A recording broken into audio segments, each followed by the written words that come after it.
Hello, in today's video, we'll talk about how to qualify for the ACP program. Watch until the end to learn this and more. The ACP Affordable Connectivity Program is a government-sponsored program aimed at providing wireless internet connectivity to low-income households.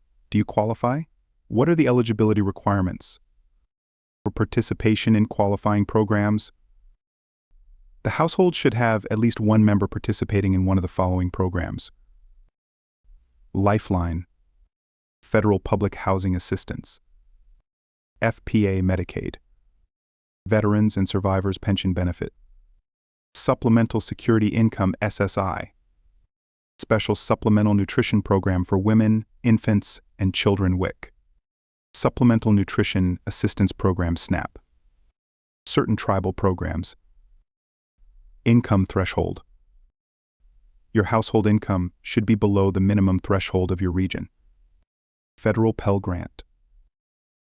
You've received a federal Pell Grant during the current award year. Residents on qualifying tribal lands. You live on qualifying tribal lands and participate in certain assistance programs. Eligibility criteria for internet providers. Ensure you meet the eligibility criteria for a participating low-income internet provider. That's how you can qualify for the ACP program. It's that simple. Thanks for watching, and see you next time.